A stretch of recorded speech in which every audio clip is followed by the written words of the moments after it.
Assalamualaikum warahmatullahi wabarakatuh. Waalaikumsalam warahmatullahi wabarakatuh. Perkenalkan, nama saya Tita. Apa benar ini dengan Ibu Tuti? Iya, benar, saya betul. Baik, di sini saya akan menyampaikan mengenai asuhan bayi dengan berat badan lahir rendah. Nah, sebelumnya Ibu Tuti tahu apa itu berat badan lahir rendah?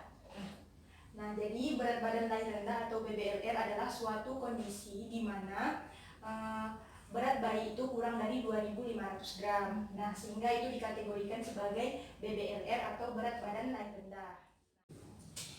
Jadi Bu Tuti, ada beberapa hal yang ingin saya jelaskan, yaitu yang pertama ada perawatan metode kangguru, yang kedua yaitu pemberian ASI, yang ketiga pencegahan infeksi, dan yang terakhir yaitu tanda bahaya. Kita lanjut ke materi yang pertama, yaitu perawatan BBLR dengan metode kangguru. Jadi metode kangguru ini bukan hanya untuk bayi dengan berat badan lahir rendah saja, namun bisa juga untuk bayi normal biasa.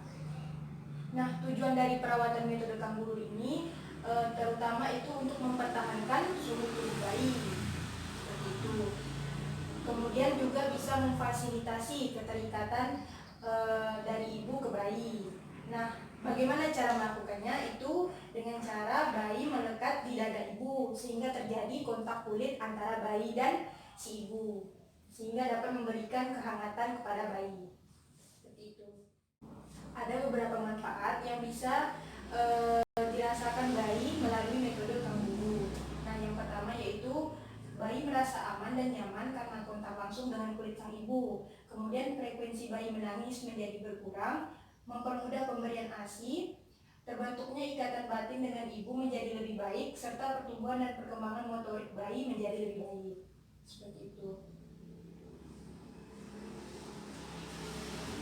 Kemudian yang ketiga yaitu pemberian ASI pada bayi dengan berat badan lahir rendah. Nah, air susu ibu atau ASI ini merupakan makanan terbaik untuk bayi.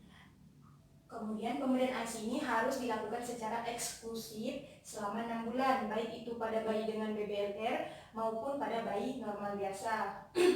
Kemudian setelah 6 bulan itu didampingi dengan makanan pendamping ASI sampai bayi berusia 2 tahun, seperti itu.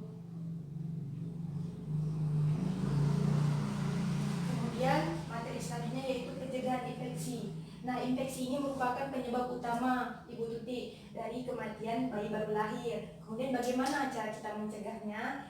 Yang pertama pastinya kita selalu mencuci tangan sebelum dan setelah memegang bayi. Kemudian berikan ASI eksklusif. Kemudian hindari kontak dengan orang yang sakit. Kemudian apabila ada tanda-tanda infeksi intrafaktum pada ibu, itu untuk segera dirujuk dan tidak boleh dibiarkan. Ini ada beberapa tanda bahaya yang terjadi pada bayi baru lahir. Nah, yang pertama itu bayi tidak dapat menghisap. Kemudian ada bayi lemah atau tidak aktif. Kemudian terjadi gangguan pernafasan, bayi kejang-kejang, bayi teraba dingin atau teraba panas. Kemudian terjadi perdarahan pada tali pusat. Kemudian bayi menjadi kuning, bayi muntah terus-menerus dengan perut yang kembung, kemudian bayi diare, dan juga bayi menjadi pucat atau biru. Nah, jadi seperti itu. Baiklah Ibu Tuti, apakah ada yang ingin ditanyakan dari penjelasan saya? Ada Bu. Kalau misalkan saya tidak mau pakai ASI Bu, saya mau pakai susu botol saja, boleh nggak Bu? Tentu saja tidak boleh Ibu. Mengapa demikian? Karena ASI adalah pilihan terbaik. Baik itu untuk BBLR, bayi biasa, itu ASI sudah mencukupi kebutuhan pada tubuh bayi. Lagi pula apabila ibu memberikan susu formula, organ fungsi tubuh pada bayi BBLR, terutama organ pencernaannya itu belum sempurna, sehingga dapat mengakibatkan tanda bahaya yang sudah saya sebutkan tadi, seperti diare, muntah terus-menerus, kemudian dan lain-lain. Bagaimana Ibu? Apakah sudah jelas? Jika tidak ada pertanyaan lagi, saya cukupkan sampai di sini. Semoga penjelasan yang saya berikan bisa bermanfaat untuk Ibu ke depannya. Saya tutup. Wassalamualaikum warahmatullahi wabarakatuh. Waalaikumsalam warahmatullahi wabarakatuh.